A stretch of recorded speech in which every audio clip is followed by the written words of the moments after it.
Hello and welcome to episode 59 of Tavern Talks. I am your host and normal game master, James, and tonight we have a wonderful person over here uh, by the name of Logan. Most of you, if you've heard of the Red Hair Inn, this man is the brains behind that project. And I'm really excited to just pick his brain tonight and kind of get into the ideas of how everything started and what he's got going on over there. And just, we're also going to dig into tonight, we're going to dig into the adventure building portion of the world. And it's more so how do we start? How do we get that first, take a group of players that we just went through with session zero and we're getting ready to start session one, what do we do? So I figured with it being the inn and us doing taverns, we're going to meet in the inn, but we're actually going to come up with some other ideas. So that, sit back, have fun, ask questions, and let Logan kind of tell a little bit about himself. Go for it, buddy. Oh, yeah. Hi, everybody. I'm Logan, also known as the innkeeper over at the Red Hair Inn. We are a Twitch channel that does a lot of collaborative storytelling, not only in our main campaign of the Ecrium expeditions, but also through Tales of the Red Hair Inn, where I will bring in guest DMs and players to come on in and tell wonderful stories throughout the lands of Ecrium that the DMs are making themselves and creating canon and homebrew within the world that I've already kind of been building since the time I started playing D&D. I also do some solo streaming on the side where I do homebrew, whether with by myself or with my friends over at Dragon Rock RPG Design. And yeah, just generally a great space to come and hang out and have a pint, as I like to say, and an adventure. So come check us out. Oh shit! Also, just started doing text-based RP. So if you're interested in any sort of that kind of stuff, we do that over there too, where you make a character and yeah, I've started it now that I've school year started back up. I don't know how long that'll last, but it was the summer project that I'm like, this sounds fun. I want to try it, and just kind of got into it. So Yeah, yeah, we've been bouncing around a couple ideas on doing the same thing because surprisingly enough, we have an amazing kind of setup uh, where I just off on Sirenscape. All right. No, I apologize, Warlocks. The Huzzah was delayed because of the fact that Sirenscape is launched. Sounds can go off now. Got it up. We're all good to go. But no, with the World of Gooey Cube, which is the one that I write in, it's where we build plots in Darkenhaven and story. We have an amazing community over there, and one thing that we're currently kind of brainstorming is how do we bring that community in a role playing setup, kind of the text based. We've been bouncing the idea around for a couple months now, and we haven't found anything we're satisfied with yet. it's a it's a tough thing. It really is because like Now, I I know somebody have. who has done it, and they have done it very well. However, the amount of time, energy, and community that it takes to Mhm. get to that level is astronomical. That's all Yeah. I'm gonna say. Yeah, I'm doing it purely from a hobbyist standpoint of like I Yeah, want to, like I know there are people out there who don't because I have had recently a few people who are international who have joined the channel, like who've joined and awesome. kind of followed the channel and joined the Discord, and I know that internationally it's harder to find games. Yeah, There aren't as many hobbyists out there playing TTRPGs, and so I was like, you know what, I reached out to a couple of them and be like, "Hey, if I do this, would you guys be interested?" And they're like, "Yeah, sure, let's try it." And I was like, "It's nothing serious. It's definitely like when you guys can, when I can, we'll go through it." Um, so far, it's been fun. Yeah, it's been a good time. yeah. The one that I'm currently in one because it was just a curiosity thing. Uh, with Realmsmith, that's the company that I run with right now. Okay. And their stuff's a little bit pricey. I'm not gonna lie, and I don't pay anywhere near their I don't pay anywhere near their higher tier. But it is interesting because they have channels that are built strictly for role playing, and then they have channels that game masters, if you're slotted as a game master, then you can come in as a game master and start putting out a scenario with whoever's in that channel at the time. And then if they take the bite for the scenario, then you pull them down to a specific channel and you actually run the scenario either in Foundry or Roll20 or through Theater of the Mind, which I was like, this Mm. is really cool. And then Yeah, there's a lot of ways you can. I talked to some of the developers though, and I was like, wow, this is a project that unless I had 100 people that were willing to dedicate No. a couple hours a day for like 6 months, this is never going to. Mhm. So, because they have Yeah, stuff no. connected through Avray and D&D Beyond and Disc, I was like, The Avray and D&D Beyond, I thought it was more complicated than it was. It's actually really simple. it's really Um, simple. However, it is not when you are running non-proprietary stuff. really, Yeah. I would have So the thought that. biggest thing and this has nothing to do with that. It more so has to do with the worry of stuff being taken because now that D&D Beyond is owned by WotC, Mhm. there's talks and all that scare of whatever you put up there now becomes technically WotC's property. So putting stuff up there like our GUI cube classes and our races and stuff like that could potentially be shown to WotC and it'd be taken and copyright. Nope, not doing it. So Yeah, no, no, no, the no. big the That makes big guy at the yeah, that top of the makes more company sense. decided to ignore that, and he said, "Please take all of our stuff down. We don't want that up there. Not that we don't mind it. We just want to make sure that our stuff is our stuff and theirs." Hmm. Um, and we respected that. So we were trying to come up with other options, which is if Avray and D&D Beyond and Discord connections are enough of a coding issue, coming up with the customized version of Avray Yeah. is just ugh. So we've been moving to different ideas, but I think what it'll be more so is it'll be a role play, and then when you're in an area where you want to play at, then we'll have the GMs kind of bring you to a channel, and Hmm. then play on Foundry most likely. We have our if we get to that level where we could do storyteller mode, 3 or 4 GMs. That's pretty cool. Yeah, no, mine's pretty much semi-similar, like pretty similar to that. I have like everybody starts in the red hair, like the actual red hair inn. Nice. So I canonically are in the city that well in the second city because it ends up moving after some stuff that my OG party did. Hey, no Um worries. Oh no, it's for the better, definitely. Not as many skeletons, which is fun. Um, but no, so they start in the Red Hair Inn, and then from there, like if they get a quest, I'll like make another channel and like pull just them in there. So it's me and them, or like me and the party, like the group of people and stuff. Right. So yeah, it's pretty similar. It's isolated when it needs to be isolated. It's not when they don't need it doesn't need to be. But yeah, no, it's a good time and I've been enjoying it. It's been a weird adventure that I didn't think I was going to enjoy as much as I did because I Yeah, wasn't a no, huge I do the fan. same thing. Like I have a very big respect for Jason Azevedo, and what the Realmsmith team has done. I've had the opportunity to talk to him in many different cases. Where it's a dream come true to him of how everything has happened, and now he's gotten Hmm. so big that I mean he's everywhere. Yeah, Um, I talked to between him at PAX last year. He's it's really cool. He's a really yeah, cool guy and he's doing yeah, awesome stuff. he has been kind of our hidden driving factor on a couple partnerships that we've gotten the opportunity to get through. He's supposed to come on the show sometime this year. I just got to keep bugging him. He said so. Super busy getting ready for Indiana Castle and Hmm. cruises and stuff like that. Going to be sponsored for and whatnot. No, I really think that they've got something amazing over there, and they've got 100 and something playing in it. Our Discord. Yeah, that's impressive. A Yeah, hundred people consistently playing a D and consistently D like playing. D&D. Yeah, Yeah.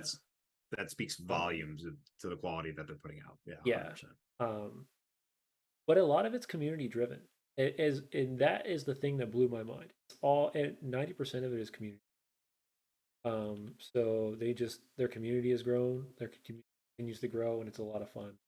Um, But back to I'm curious now because I know because we get on these tangents, and that's why I love the tavern so much. I tell people every week, this is my favorite show because I have zero prep. I make my image, I get my guest, I give some sort of a scenario of where we will start in the tavern, and then And from then we go there from there. we will go. So where did the red hair inn come from? Because not to be mean, but it's No, go it's for it. it's Go for it's it. not it's not a dragon, it's not a griffin, all these intimidating creatures that you normally hear as inns. Hmm. Nope, it's the hair. So where did So the red hair inn come yeah, and funny enough, it wasn't me going, red herring. Like it wasn't like as simple as that, like, oh, this is a red herring. Nope. No, I literally made the red herring like off of from scratch. I'll explain the whole scenario in a second. But yeah, it so everybody was like, oh, I get it, like red herring. No, it's no, It was there's funny. there's That's a no there's great no idea, but correlation that did between the not two. correlate. It wasn't until probably about like until I changed the name and started getting that feedback that I was like, huh,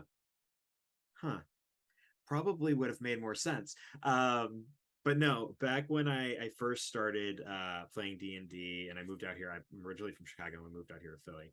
Um, the party that I started with here in Philadelphia, I'd ran games in Ecrium before when it was just the center continent behind me, Cantor, but it had expanded beyond that at that point to all of Ecrium, or most of Ecrium. But the campaign I was running, they were in this town. It got raided by goblins. The goblins had a supply train that was outside of town that the party went to go investigate. And so I was like, oh well, they have these crates and barrels, and they're like, well, is there any sort of insignias or markings or anything like that? And I was like, well, and I thought for a second, I'm like, well, it has this brand that's like burnt into it and like has that little bit of like that lip that you can tell like is like almost cut or carved or engraved into it. Right. um and that portion is painted red and it's a rabbit. And so they're like, oh, okay, like, do we know of any inns? I was like, well, there's a town right down the road and kind of in the direction where they came from. um so maybe you could check there. And they went there, and that's where the red herring And came that's from. where Like the red hair inn came from. it's very simple, very kind of stupid, but it was the first little bit of like real homebrew that I did. Like period. um it's like that first building that I made that was just like, oh man, I'm really proud of this. And Yeah, so I think that's so cool though because that is the stem of the entirety of your world, right? Like that's where yeah. everything builds from now. Um, that's so cool.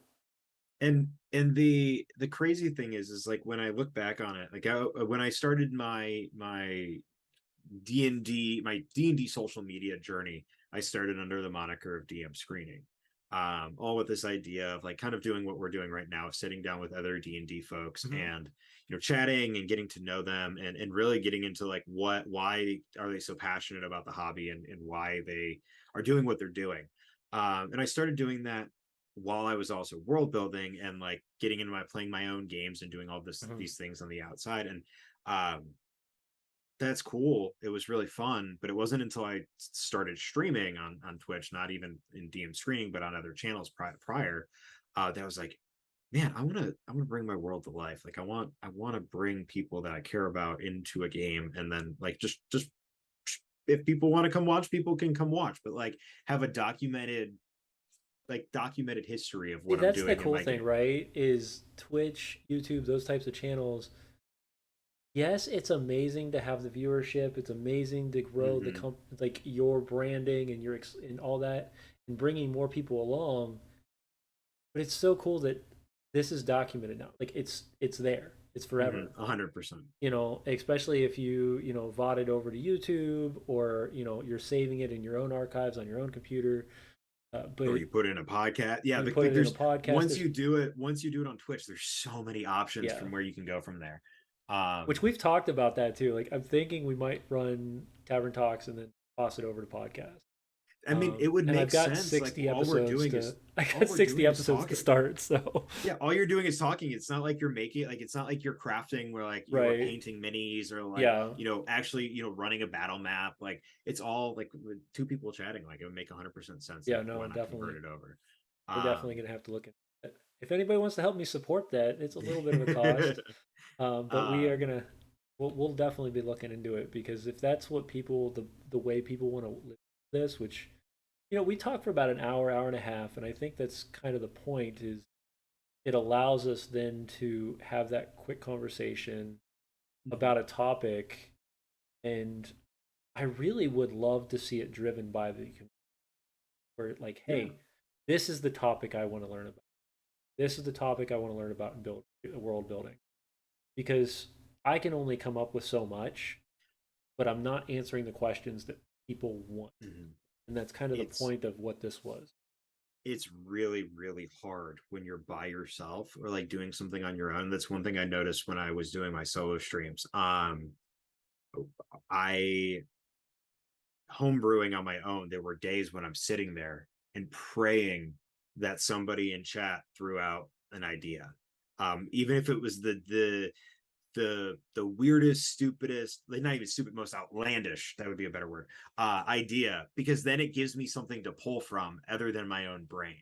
And that community and that collaboration, even if it's just a message that you're seeing in chat or getting some sort of feedback from the people that are watching what you're doing is Right. huge, Oh because yeah. there's only so much you can, like, there's only so much one brain can do, but when you put a bunch of brains together, you know. And I mean that's kind of the we've done that in GUI Cube in the world that we write with Mhm. and where we stream from and where where I do all of my community gaming is all through the GUI Cube world.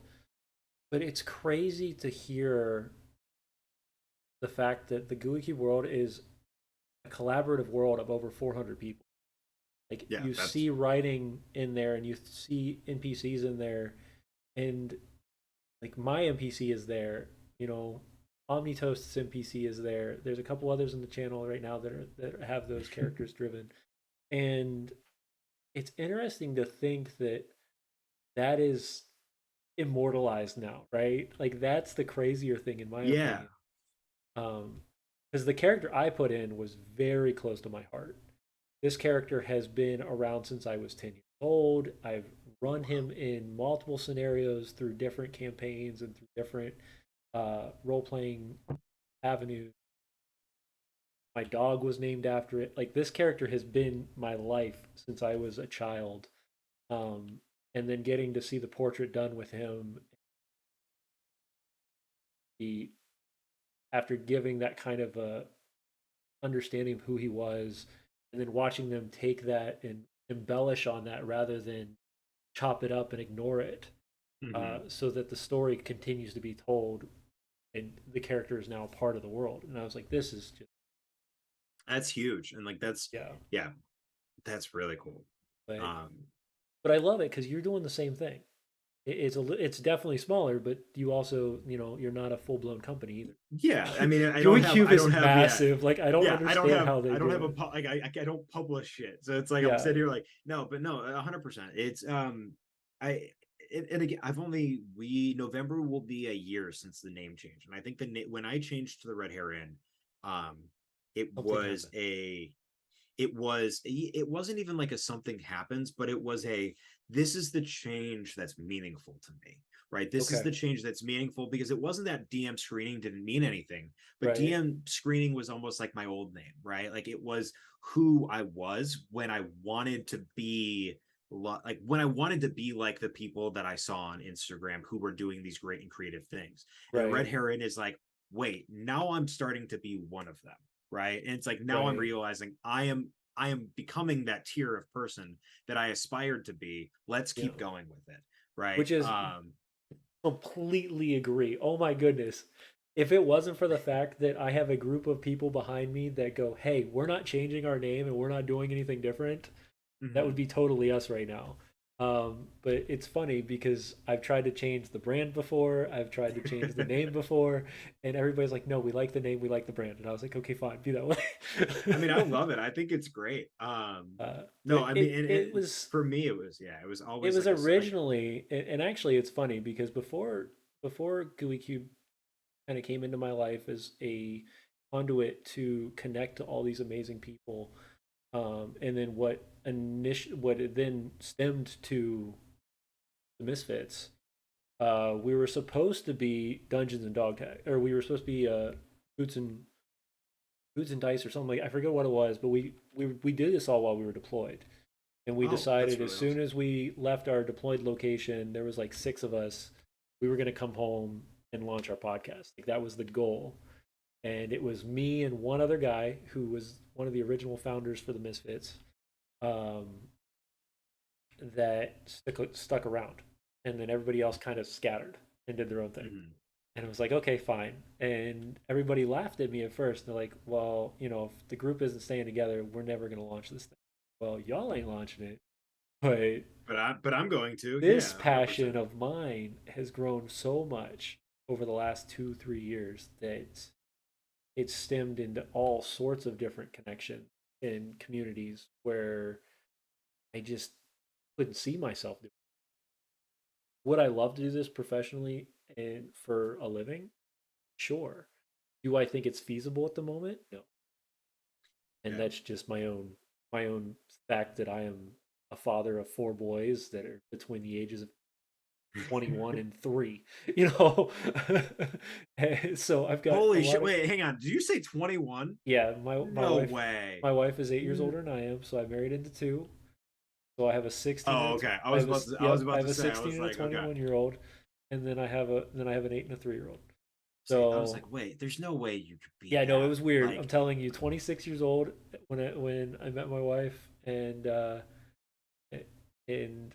he was a few years older than that. mhm. But teaching my 16-year-old at the time at being 26 how to drive was weird. Not gonna lie, it was a strange mentality.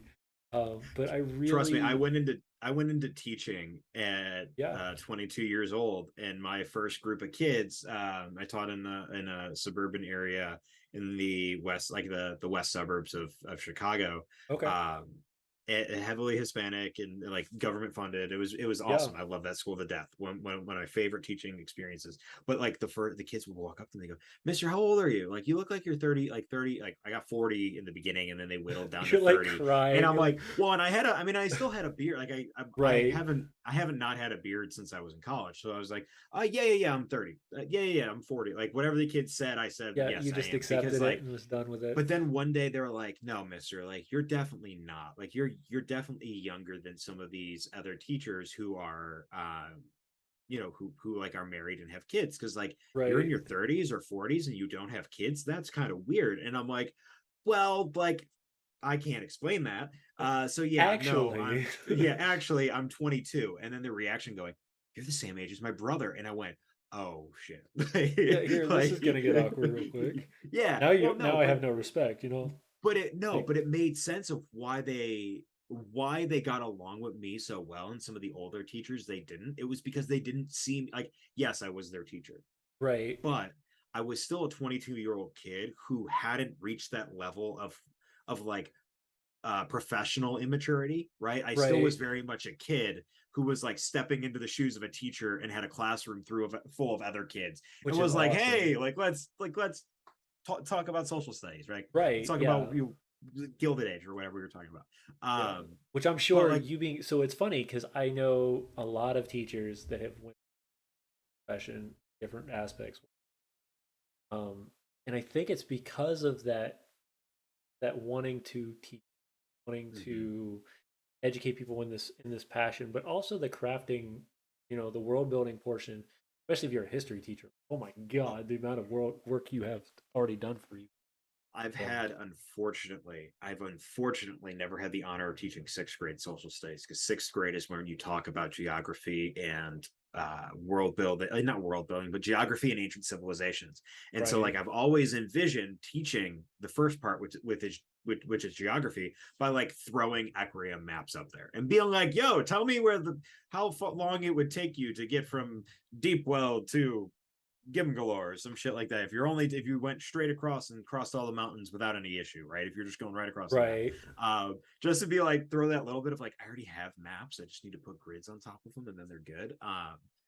But but no, there's a level of there's a heavy level of similarity between teaching and between being a dungeon master. I mean, you prep for lessons, you prep for your adventures and your sessions. You have a goal in mind or some sort of objective you want your players to have. You have some sort of objective that you want your students to learn. And so a lot of what I try to do now is less so much the opposite of like incorporating teaching into D&D, but like how do I incorporate what I do as a dungeon master into my teaching, right? Because that's the hardest thing for me is like my job is my job. I love teaching. Will be something I always do till the day I die. Well, till I retire. But but what I really, really enjoy is D&D and dungeon mastering. And so for me, it's like if I can find little ways to incorporate those bits and bobbles of my hobby into my job and get the kids invested into those little things, then then in the long run, it'll create this kind of self-sustaining, like you were saying, it'll create a self-sustaining world within my classroom. Oh I haven't yeah, gotten there and I yet, think that would but be that would be almost an incredible opportunity to be able to do. Like I hope is everybody able to hear me on stream because I see my microphone keeps chopping out. Something's going. I'll unmute you so that way I can Yeah, see here. I can hear you, It's so you're good it's there on weird my end. though because I'll talk and then sometimes it won't even pick up. Okay, cool. As long as everybody can hear me, because I don't know what's going on exactly. Going in and out is what Mark. Okay. Um. Hmm. I mean, thankfully, I'm just the curator of this thing, and we're letting Logan talk, and I haven't seen his drop yet, so we're good. And Uh. I have no problem talking. Yeah.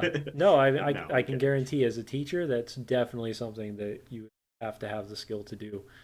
But so if audience definitely if you have questions especially about world building about Go adventure for it. starting about player like as a player what you should be looking at or interested in definitely share those in the comments. That's where we like I said the goal of this channel is to get to that point where we're no longer coming up with the questions but the questions are coming from the audience and we're able to answer those questions because that's the plan.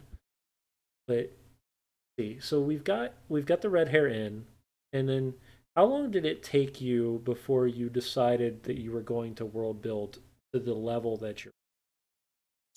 Um, well, and the real kind of the simple answer to that is I don't really know if I'm at like the level that I want yet. Part of me is so like I will always admittedly be like ADHD brain. I start projects and then I get like 50 to 75% of the way through and then they just sit there. And Yeah. it's not because I don't want to finish them. It's because I get another idea or I forget about them. It's this out of sight, out of mind kind of mentality. And there's a lot of the world that I just don't have any inkling yet of what it is. Like this continent here, and then this Okay. continent Yep. where my other finger should be Yep. I here. see where you got it. Those two, when the other three, so Cantor, which is the one behind me, Vimlock, which is this one, and then the Isles, which is down in the opposite corner. Those were my first three that I created. Those are Vimlock has a little bit more flushing out that I could do, but all of the general ideas are there. Cantor is by far the most Fleshed detailed out. and fleshed out, and there's still portion like Cantor is arguably about the same size of the United States, if not a little bit bigger. So Okay. it's a big continent. Right. Yeah. It's a big Um, con.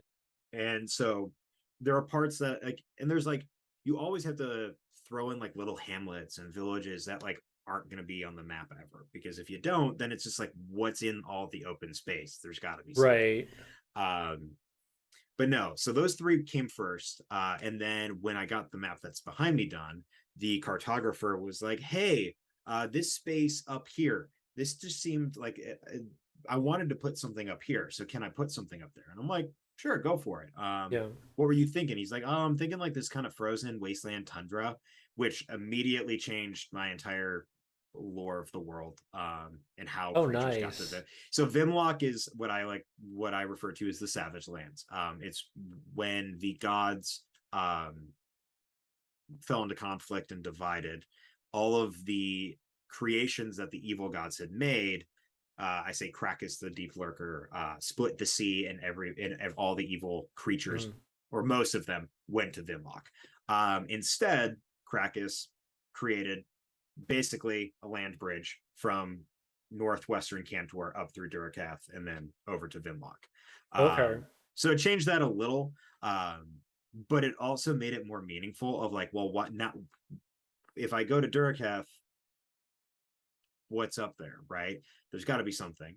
If it's frozen Right. wasteland, yeah, but like Remoraz, why would, if there was no reason for them to be up there because all the evil things went to Vimlock, then why would they be up there? Right. So now you've made it So this like bridge to connect yeah, them. That's yeah, really and it cool, and made that it made a it's little bit more sense at the time. it's And then fun Tiragua to was the same thing. start asking those questions, right? Like those are the fun questions as a world builder. You're going, hey, why is it here? Why is this here? Why is that here? Um, One thing that I believe, and it's funny because I hate to say this because they're doing this now in the new updated versions of what they're doing in D&D, in 1D&D. But GUI Cube came up with a very cool idea that I had never seen before. And it was the fact that I didn't have to tell people now why their character was where their character was coming from. Mm-hmm. Because if you had any sort of strangeness to you from other than the average races, you were what Yeah. was called blood touched, which means you have an infliction of something magical in your body that's changed you magically. Um, Oh.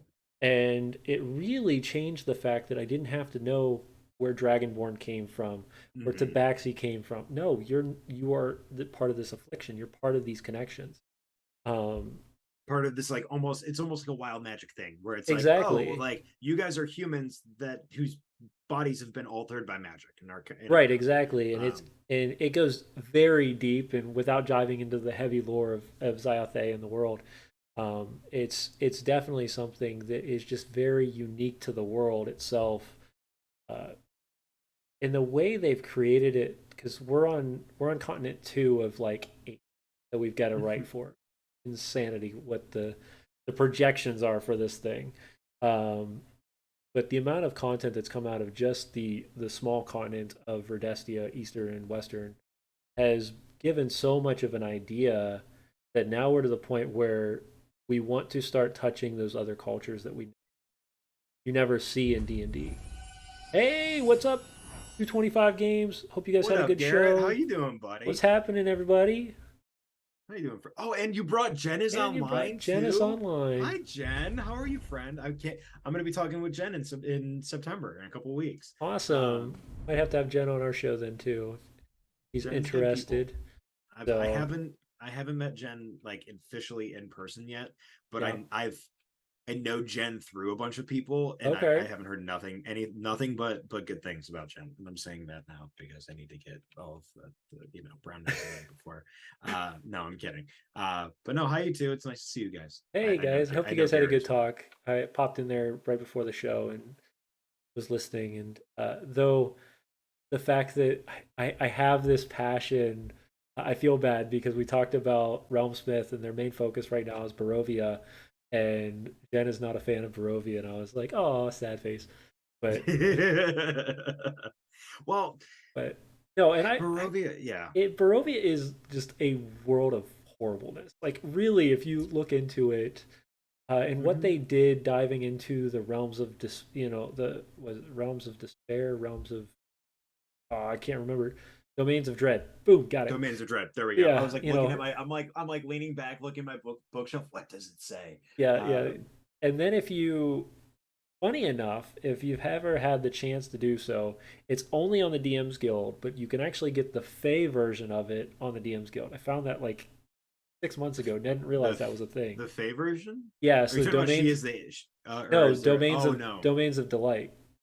gotcha. So what they did is they built it's I think it was a Jasper's Game Day charity event that they did on DM's Guild where you can buy it and it explains how you can build a Fey domain or a domain of delight.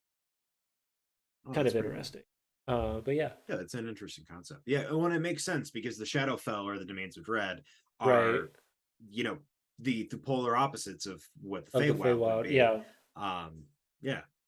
But yeah, so yeah, Durakath came first. Like he made Durakath, and then afterward, he's like, "Hey, this area," and like circled the giant piece of ocean that was over here. There needs yeah. to be something there, so I'm making a continent. And I went, I'm not gonna complain. I'm like, You're giving me more sure, stuff to you're work with, giving so go me for a it. well, and the best part is he goes, "Hey, I already labeled it. I did," and that's the thing. He labeled all the Yeah. names Who for who did for you get Durakath. your artwork done by? Um, his name's Esoteric on Instagram. I'll find it. I'll find his link and Yeah, send it to you definitely. Pop after that this. over to me on Um, Discord so I can share that up on the. but amazing. I'll do it right now. Yeah. Amazing cartographer. Absolutely loved working with him. So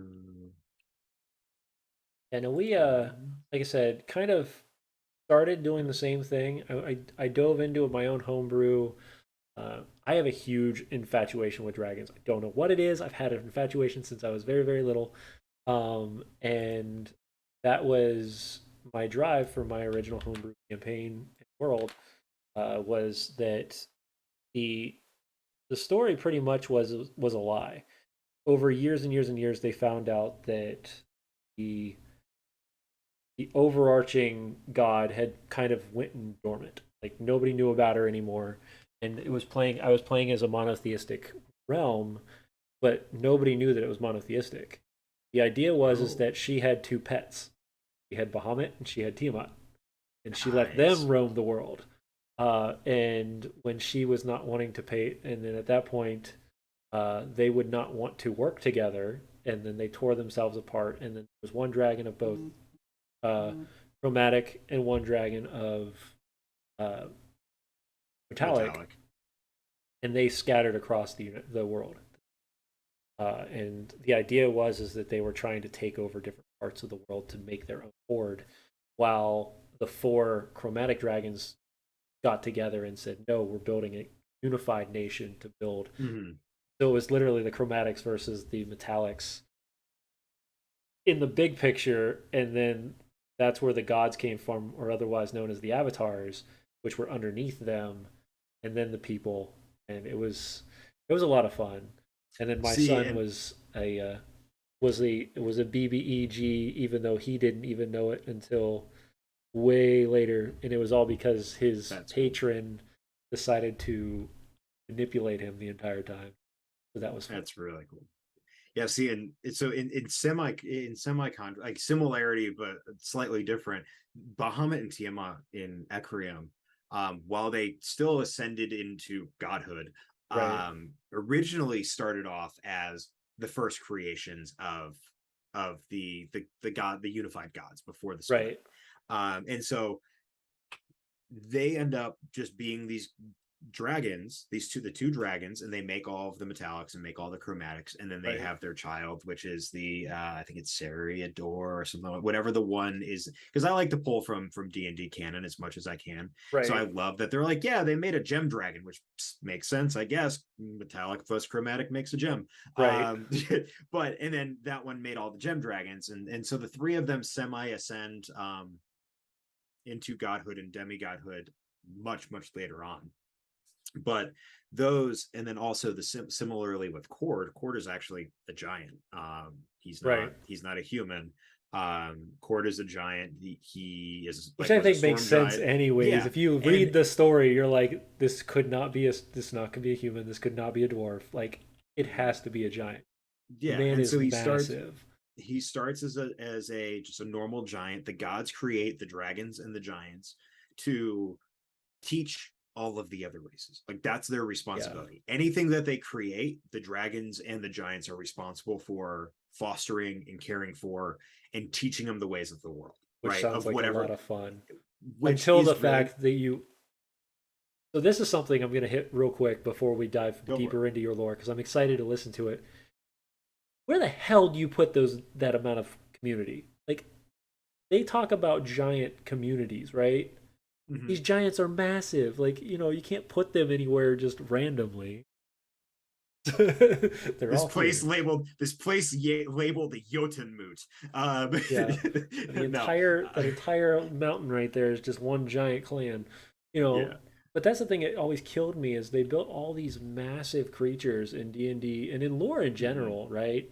But then they never mention the fact that there can only be like, a dozen of them ever because otherwise you wouldn't have the food, you wouldn't have Or the there would be no location, like there'd how be no does resources well to protect them. which stupefies me because like if you look at like Storm King's Thunder, Right. you go into what the Maelstrom, which is the capital of the Storm Giants, Yeah, and there's got to be I'm sorry, the capital of the Storm Giants like doesn't have like 12 giants in it. Like right. And if it it just does, it means doesn't. the maelstrom's small. Like, Yeah. but then you question that second thought, right? As you go, okay, so it's the maelstrom.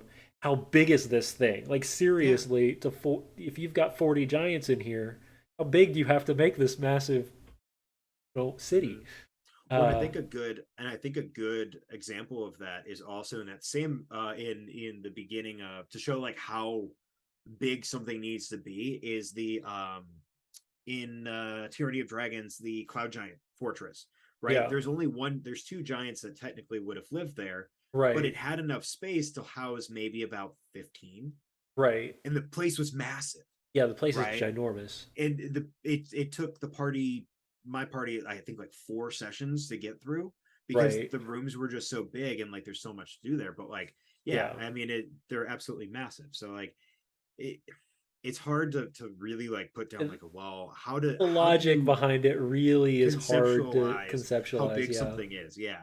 It's the um same thing as like how many Tarrasques do you have on your planet? Like seriously. I don't even know, like I probably only one, I think. I don't Yeah. know, I maybe I I read I something haven't on actually thought of that. I read something on TikTok that scares me though. So I don't know if anybody's Instagram or TikTok, one of the two. It's most animals that have spikes on them have them to avoid predators that have mouths that are big enough to swallow them whole. Oh shit, that's a good. So That's a what the heck is trying to eat a Tarrasque? well. I mean, listen, a Tarrasque is small when you look at the Astral Sea. I mean, you're Like right. if you think The about it that astral way, like dreadnought. yeah, like if you look at some shit in the Astral Sea, it's like Yeah, okay, cool. Like what can eat a Tarrasque? Maybe an Astral Dreadnought. those giant worm Maybe things. a bunch of space hamsters. Yeah, Like, yeah. no. Now that we're diving into Spelljammer, it's definitely going to get to becoming a different world of. Well, And I haven't and touched Spelljammer in probably 10 years. So, I built a what I call a commoner shot in anticipation for Spelljammer. oh nice. I didn't want to do it until Spelljammer was out or until people had started developing something that was still like 5e Spelljammer adjacent. Yeah, Um, I'm super happy that Wizards of the Coast is coming out with more setting guides and more of I like am too, setting and I based things. think that they're going to do better as long as they. Truthfully, I hope they model them the same way that they modeled Exandria. I would agree. I don't I like the think way they modeled. Look,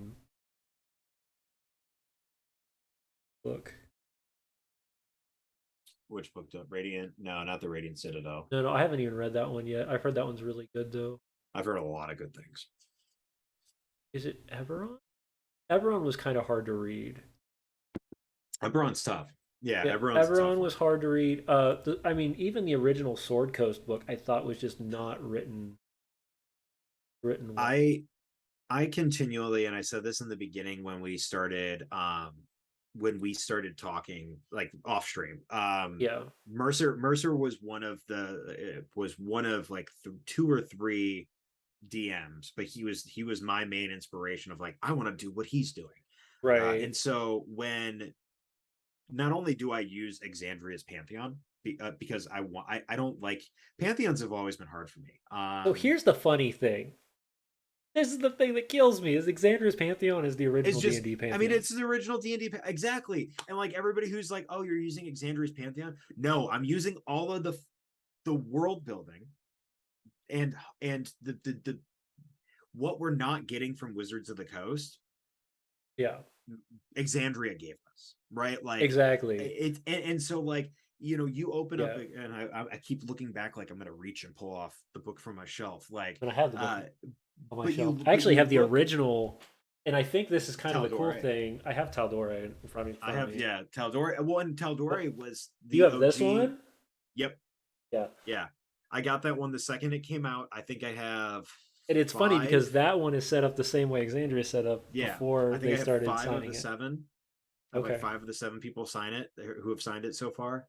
My goal is to have all of them sign it, and then I'm gonna have Right. to get the new one and have them sign that one. No, but eh, the way that they do world building is great, and that's how I kind of have I've used that as a reference more than I've Right. used any other D&D book, because the way they do like civilizations and how they do settings like in areas is really nice, where it's like, oh, it's this place, it has a population of this, it breaks down a little bit of the percentage, which, like, I know you shouldn't go that big into detail, but it's nice to know, hey, this place is like mostly human with Yeah, a I can't little say bit of anything dwarf and gnome. because Like, the books that we have, the lore books we have for GUI Cube are very similar in build. yeah. You know, I and it's gotten to the point where if there's anything I need big lore wise, I can pull from these books without having to Yeah, Greek.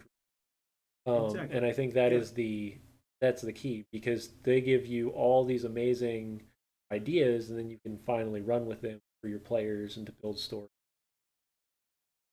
And heaven forbid, if you're from GUI Cube and you're in the channel, this is the one pet peeve I have, and hey, because the company knows it as well.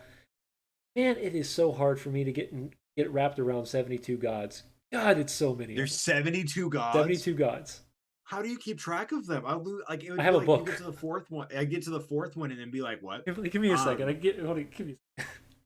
but hang on, you're about to grab, oh, you don't have, okay, so he doesn't have headphones in, I don't think, but he's about to grab a book, and he's going to show me a book that has probably at least this thick, that has 72 gods in it, and Wizards of the Coast has like 5 pages with arguably 72 gods in them in the back of the player handbook, and doesn't have a book that's connected to them unless you go back into like first or second or third edition. And I know he is going to have no idea what I just said, so I'm going to have to repeat myself here soon. But yeah, that's a thing. Yes, Shadow Lantern 72. So each one, I'll tell you the reason. There's actually a reason behind it, and it's everything works in nines in the world. Okay, so okay, that's cool. Like, if it was just like we have 72 gods, boom, like makes So no you have sense. But Avava, who is the original creator, and then from Avava there are 24 gods of good, 24 gods of neutral, and 24 gods. And then those are broken down to uh, lawful good, lawful that's neutral cool. good. See that? I like that. That's nice. And also, we believe in a polytheistic world where you don't worship one god. So there's that difference as well. Oh, So that's cool. Okay, I like that. Yeah, so I dig that. clerics and paladins are a little different because they will dedicate to a single god. They might understand reverence and have respect to other gods, but they Mhm. dedicate their But lives to they're be. like, I am just this person. Whereas Yeah, somebody who's like a smith and a soldier is like, I'm gonna yeah. So worship the you've god of got war, so but like also worship the god of crafting. Yeah. correct. So like you've got, but also on top of it, you have some that are um like so you have the neutral good god of labor. So you have the Lord of Sweat. You know, is or Isa. I'm somebody can pronounce it in the channel if they're in here. But he's the god of construction, manufacturing, and hard labor. But then Yeah. on top of it, you go down and you go into a lawful neutral where they might also have the Waylord, who's the god of paths, roads, and waves. Mhm. So, and somebody who's a crafter is going to most likely affect all of those. Where a warrior might not just respect good and neutral gods, but the god of death or the god of, um, you know, the god of the assassins type feel, they're still going to have respect for them because Mhm. still part of the life and death situation. There's more relationships you can have. Like, there's more open It's relationships you so can much. have. It reminds me very much of like modern paganism or like heathenry, Mm. where you kind of build your own. It's like a build your own. Like, you get to build, like, you pull from the um the deities that like speak to you, who you are as a Right, speak person, to you as and a you person. worship them while you acknowledge that there are other people out there who don't believe in the Right. same I mean, which in the is no same little pantheon different. that you've It's no created. Yeah. different than, the Greeks or the Romans or, the Sumerians, Egyptians, all of them. They all worshipped, 10, 15 gods minimum, but they Mm-hmm. respected certain ones very dedicated to certain things. And kind of in the same way, if you're going off to sea, you're going to check the god of navigation, or you're going to god of of Mm-hmm. good um, waters or whatever. I mean, I can't rattle them all off my head yet. Well, and I'm that's still learning. but that's exactly why the Roman Empire succeeded in such a way, because they went, hey, dude, hey, Greeks, we know you worship this guy named Zeus. We got a god, like his name's Jupiter. He does the exact same thing Zeus does. And the Yeah, Greeks are like, oh, that's cool. Can we like hang out because you are way more powerful than us? And the Romans are like, yeah, let's do it. And then they go down to Egypt and they're like, hey, dude, we got a sun god too. His name's Jupiter. And they're like, what? Like, that's awesome. We have one, right. and its name's this. And then I think And it was cross so fun cross the to sun. to Yeah. listen to stuff like that because back then they created gods for things they didn't understand. They couldn't wrap their head around and whatnot. Yep. And they said, okay, this is why. But what it did though is it made such amazing stories, right? And Yeah. if you are a believer in any of these religions, I personally am not. I'm not attacking anybody's religion tonight.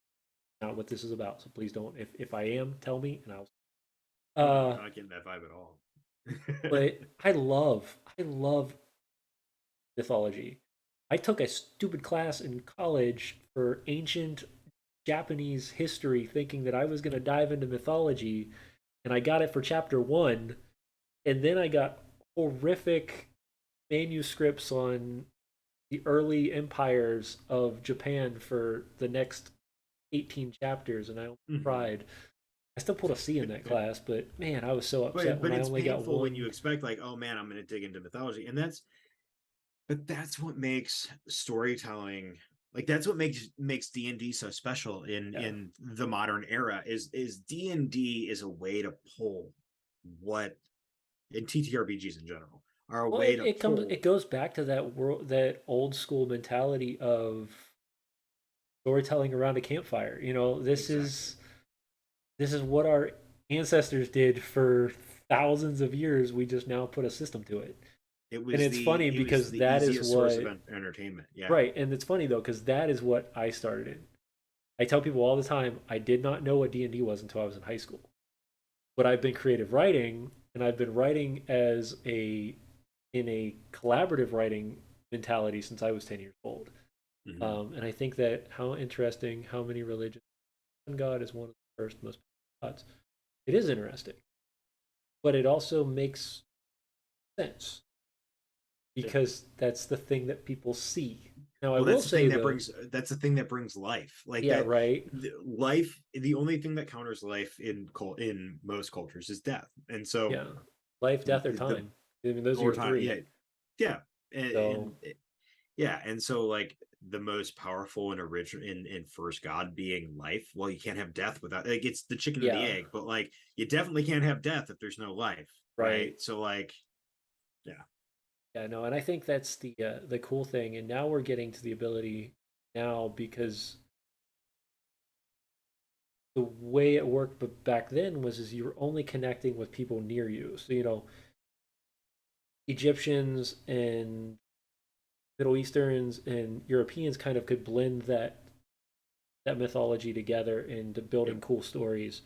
But now we're pulling stories from everything, and you're Mhm. coming up with amazing ideas of people, and it's crazy. And I'm curious to see what continues to come through. I really do want to read that one that you just mentioned, Radiant.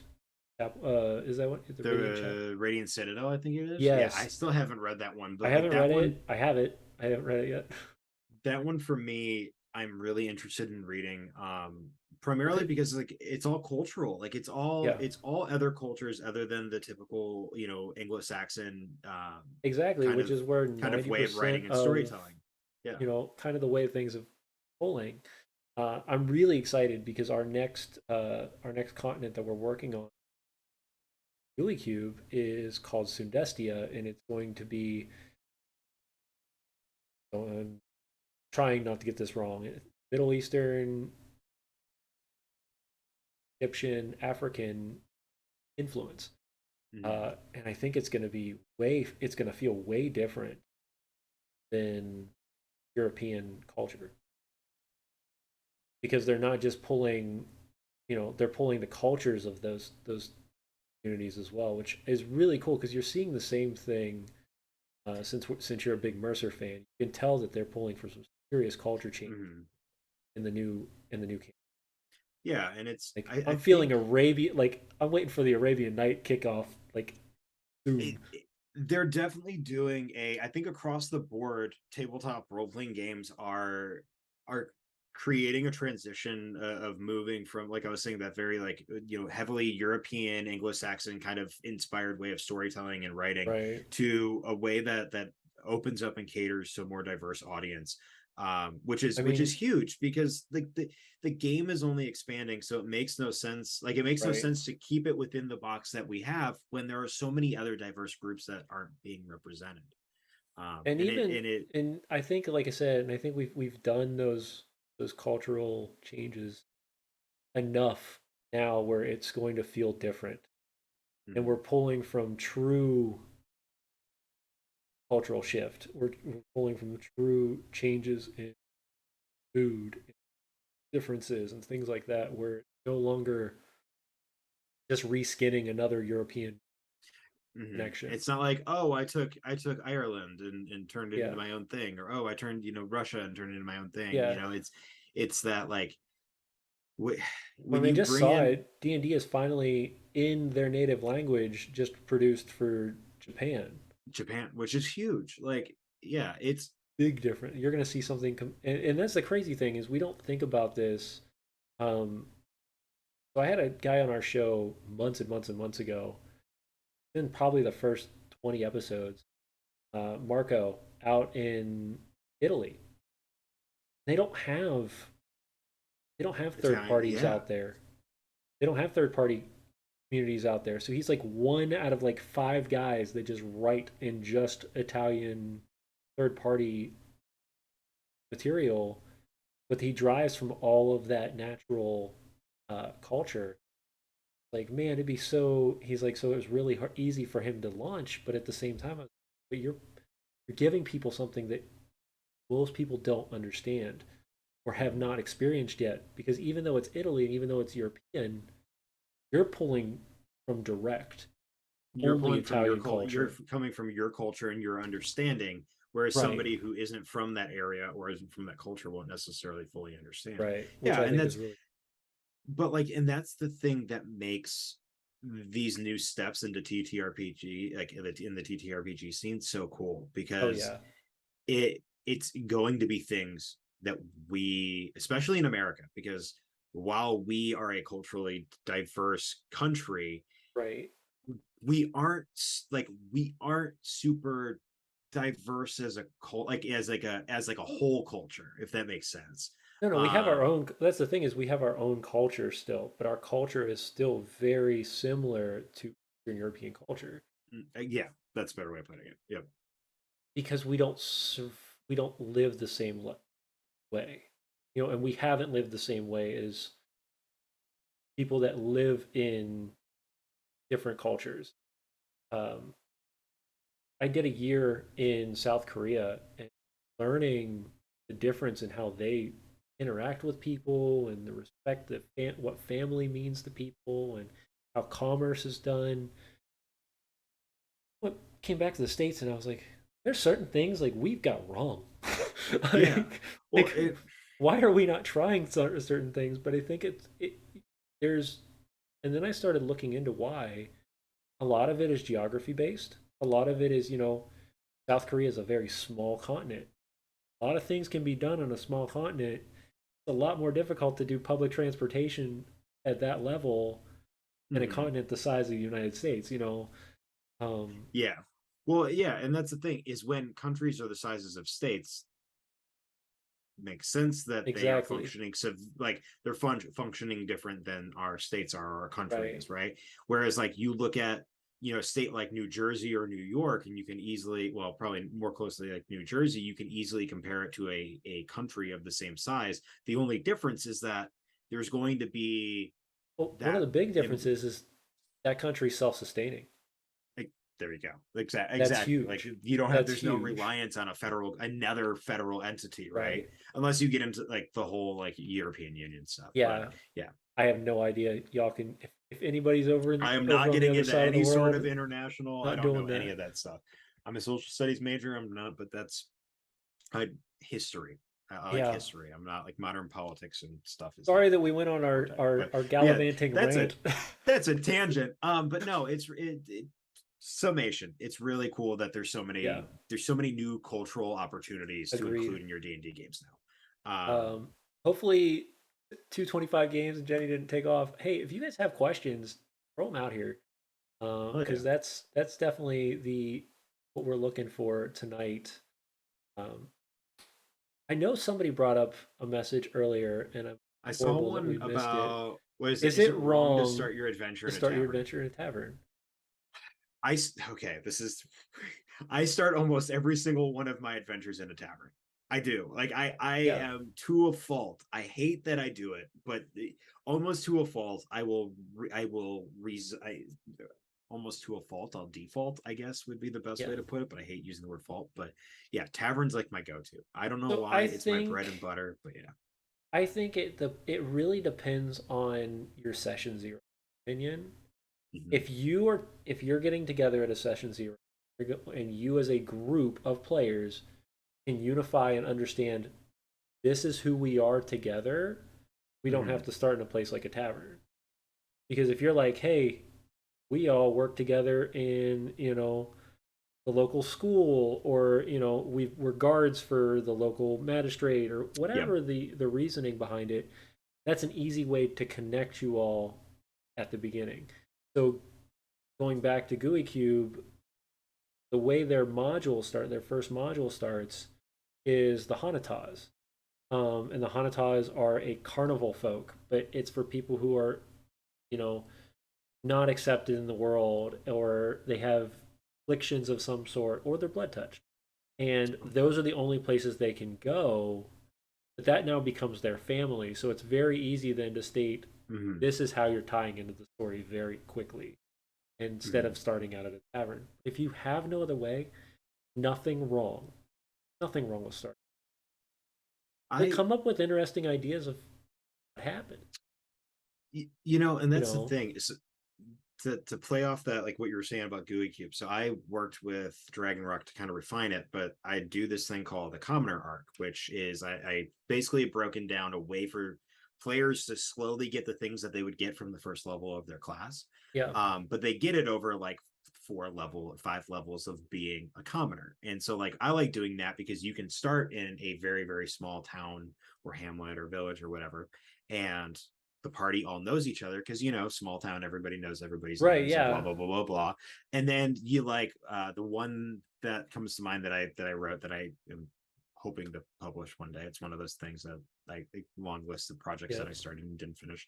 But they start, and every week the alderman of the town gets everybody together and says, hey, what is like here tell me all the problems in town. And so everybody in town lists off the problems, and then he says, all right, we're making a coalition of people who are from villagers in the town. Go out and figure out what's wrong with all these things, right? And so it means that every villager in the town is now capable of becoming a in some extent like a minor hero, right? And like right, but but more specifically for the party, this is like their call of action to be like, hey, we all know each other, we all kind of know what our strengths and weaknesses are. Why yeah, don't we just be the coalition this week? yeah. uh The stupid bandits that are sitting around or outside the town robbing the caravan as they come yeah. through. Well, it's Got even to run them simpler than out, that. or It's like, oh my god, the wolves that we are attacking the sheep. You know, yeah. Yeah, I mean the first one that they do is like, oh my god, the baker has mysteriously vanishing pies. They follow the breadcrumbs, and it's a group of fucking kids who stole the pies. Like yeah, it's stupid things like that. Or like, oh man, the guy who runs the dwarf who runs the meadery is sick, needs more honey.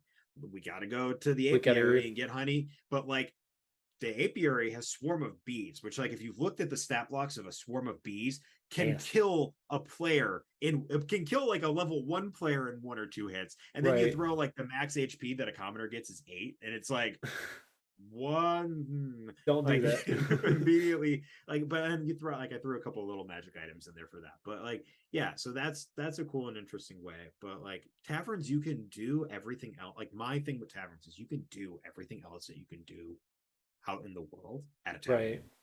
Bar fight. Yep. You can do bar fight. You can do gambling. You can, have somebody come in and do cultish activity, right? Right. You can Or you have can have somebody. ghosts or goblin attacks, or Yeah. the list can go on. A dragon can attack. A giant worm can come out of the My ground and favorite, my favorite start to any module I've read so far is Horde of the Dragon Queen. That is the craziest thing. I It's intense. I enjoyed running it. And I ran it. I told my players in advance. I said we're running it. It's all going to be one session. The point of it, because we were playing at night, so this was one of Yeah. the first like one of the last in-person sessions we had before COVID. And I was like, we're doing it like we're going until we're done. Like we're going until we're done with this session until dawn. And they're like, what do you mean dawn? I go, well, dawn in game, not dawn in real life. However, Right. However, dawn in game can last until dawn in real life if you guys take right. your sweet ass time. So I really made it like by the end of it, thankfully they all lived relatively close at the time. But um they were all like, dude, I'm exhausted. And I'm like, good, because your players are so or your characters are. Yeah. So Yeah. what are your characters doing So from much there? is Like, thrown at you right at the beginning of that session. yeah. No, I enjoy that one. I also enjoy I tried and true Lost Mines of Fendelver is always a really good one. I love the goblin ambush in the beginning, um, leading into So Kelvor Cave. jumping off of that real quick, Yep. Shadow Lantern has a question. In terms of D&D settings, what is your thought on good and evil gods as opposed to morally neutral? Can Yeah, you delineate a little bit more? so I'm gonna kind of At it? I saw it in chat and I've been thinking on it while we were talking. Um, I'm the gonna step away cool for thing of just a moment, go for it. but I want you to continue. Curious what I'm talk to uh, him. all right. But no, so the way I see that question, the cool thing about alignment in D&D 5th edition is that like while there is alignment in D&D 5th edition, we all know that because it's in the book. Alignment is slowly starting to go out of style, not in like the sense that it's not going to be there anymore, because I think it is a staple of the game, but in the sense of like how you treat the true to nature of it, um, is going to look, right? So like gods can be good or be evil, but gods can also be morally gray and be good. Um, I think there are definitely gods who are more true neutral than good and evil. Um, but I think showing humanity in godhood is always really cool. I don't know if that makes any sense or if that answers your question, but finding ways to be like, oh yeah, this god's a lawful good god, but he's doing some morally gray shit. Also, sorry if I'm swearing too much. I don't know if I think I can swear here, but I don't know. Yeah, Shadow Lantern. I hope that helps. But yeah, no, I've always the gods are like, I mean, look at Zeus. Zeus was a good god, but he also had a lot of morally gray stuff. By morally gray, I mean a lot of like demigod kids. Um,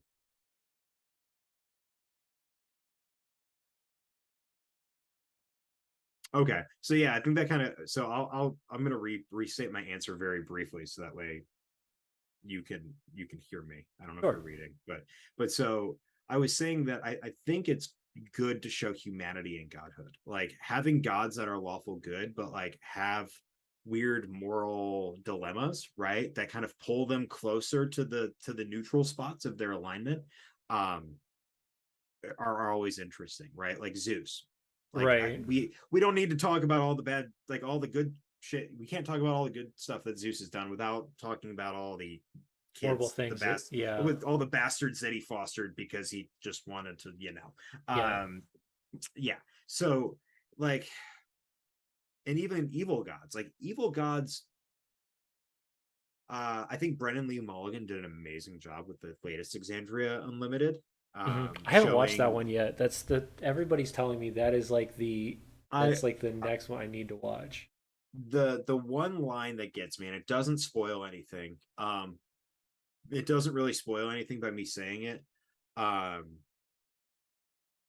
but it was, oh my god, I tweeted it. It was we promised them, and he's talking I'm not going to talk about who he is, like who the talker is, but Right, he says we promised them, but we are called the betrayers, right? And so it's this idea that like the united gods made the promise, right? right, But the evil ones are called the betrayers, right? Like, why are they called the betrayers?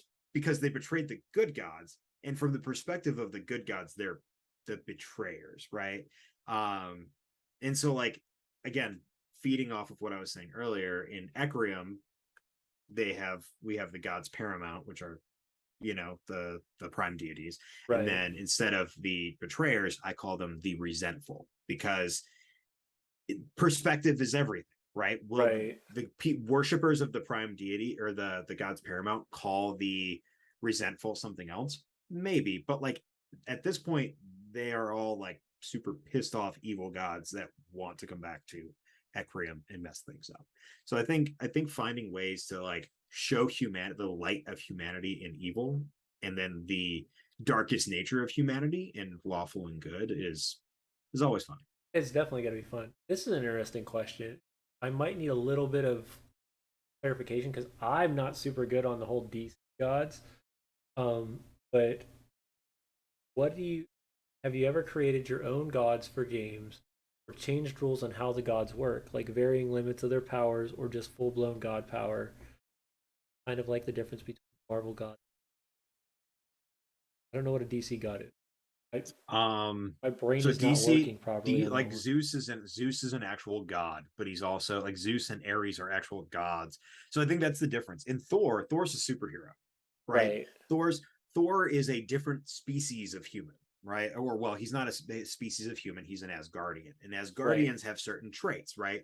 In human talk, he's a god, right? right, But when you compare him to Captain America, he's just some dude that's just as strong as Captain America, right? Or right. just as strong as the Hulk, right? Um, Okay, so and that's what so, he's saying. He's saying, but so DC I gods think, are different. yeah, DC gods are actual gods, right? Darkseid is technically okay. Correct me if I'm wrong, because I don't know if if this is That actually true. we're But fighting a world I don't Darkseid's know. closer to God, like being on that god tier level, Right, um, as compared to like Wonder Woman. Like, right, if Wonder Woman fought Zeus, Wonder Woman gets whooped, right? If right. Superman fights Zeus, probably a close fight because he's a Kryptonian, but Yeah, still he's gonna get probably one. Yeah, gonna be a close fight, but he's probably gonna lose. And again, I'm more of a Marvel fan than DC, so I could be yeah. completely blowing smoke. This is my perception based on what I'm perceiving. But and same with Batman. Batman's a god. Everybody he's fought, the fact that he somehow wins the fights that he wins against Darkseid, against Wonder Woman. Well, I don't think he fought Wonder Woman, but against Superman, against all of these god tier villains and heroes. Oh, okay. So yeah, so he's a god, because he was only one of. Oh, okay, that makes Yeah, sense. Cool. Yeah, so Darkseid is a god. It took the whole Justice League yeah. to defeat Darkseid, and they didn't kill him. Not Right, because they didn't want to, because they couldn't, right? Because this group of mortal or mortal-esque people, because Superman is no different. Superman is just a reflavored Thor, right? right, In the grand scheme of what the cosmos is, right? He's a humanoid from another planet that gets special powers because he came to Earth. right. And so it's um I think it's cool to have those varying levels. I like to do it based on how close they are to the material plane, Yeah, I do too. or how close they are to their home plane, right? So, in the material plane, in the age before they were sealed beyond the divine gates, the gods were at the same power that they'd be in their home plane. um once they got shunted back to their respective planes, they can send aspects of themselves to the world that have that kind of raw godlike power, but it's similar to like the Marvel version versus the DC, right? So like, Right. and then if you were to meet them and try to fight them on their home plane, you're not going to win because that's their turf. They're a god. They're back to that DC power level, right? And you can have fluctuations all the way through. Um, yeah. Yeah, no, I like that. And I think it's definitely it's interesting because it's kind of how I built my original first campaign was this layer of godhood, right? Because you've got Alora, who is the goddess of everything, Mm-hmm. but she is so far away from the material plane now, where she's been forgotten rather than just she's still there to protect, to take care of the world as Mm-hmm. a god would, but she's so far away that they don't even know who she is at this point. And then after the first War of Dragons between Amit and Tiamat, then they tore themselves apart, and then their aspect kind of moved to their realm outside. And then you bring the avatars in, which have their layer, and then finally you get to the. We're seeing Mm-hmm. these the avatars, which is the six gods that they. It's like a trickle effect of power. Yeah, Like the one god feeds in the two, who feeds into the set. Like the you know what I yeah, mean. And it keeps going. Yeah. right. And at that point, though, it's like those six you could pull, you could harness their power. They potentially could come to Earth, or to the world, the material realm, and they could be in the presence. Where Mm-hmm. the others outside of that are so far out of it that they can't come without some spectacular, Some crazy crazy. amount of yeah. Yeah. So I'm Um, thinking that's kind of the. Yeah, no, and that makes sense, and I think that answers the question very well. And I think D&D does a good job of that in general because I don't, other than games like what Out of the Abyss would be a really good example, right? Where like Mhm. you actually go into like these borderlands of the Underdark, where you're entering the what the abyss is, and you're getting fractals and bits of who these demons, definitely Right. I demons, mean, the yeah, same thing. demons The other are one right. that plays really good with that, though I did not like the module, but the story behind it in this aspect is the Ellen. Gonna butcher the name. The Elemental Apocalypse Evil. one. Princes of the Apocalypse. Prince's there we go. Yeah, I knew it's out Yeah, there. because the UA for it was Elemental Evil, but it was called Prince of the Apocalypse. Yeah, Yeah, I never played that one. I didn't. I like it, well, mostly because I didn't. I haven't really played a whole lot of the modules. I I read read through. it and I was Yeah. like, Well, that's kind of how I did. I loved I loved Horde of the Dragon Queen. I don't like Rise of Tiamat because Rise of Tiamat is just constantly like, hey, we got to go get this thing, dungeon crawl. Hey, you want to do this thing, dungeon crawl. I always wanted to get to the end where they had to fight Tiamat or stop the resurrection of Tiamat, but like the slog of the dungeon crawl for that second half is just a lot. yeah, and I think I'll probably rewrite a lot of it, truthfully. Mm-hmm. I have one of my paid games running a customized, really plays to all their characters, ways that they both know. One of Cool. our players That's is in. always fun. That's always fun. Um, But yeah, no, we had a character who, um, she gave me her backstory. It's kind of a this isn't really giving any spoilers away 'cause they've already discovered. Um, and then I was watching Exandria Unlimited and got some inspiration from Abria about how she was letting the gods kind of talk to the players. mm, Um, and I asked my player, I said, "Hey, um, I said roll a d10," and they rolled a d10, and I picked extra planar creatures that could be out in the ether oh, to that's cool. potentially talk to her, and she pulled a hag. It was great because it played really well to her character.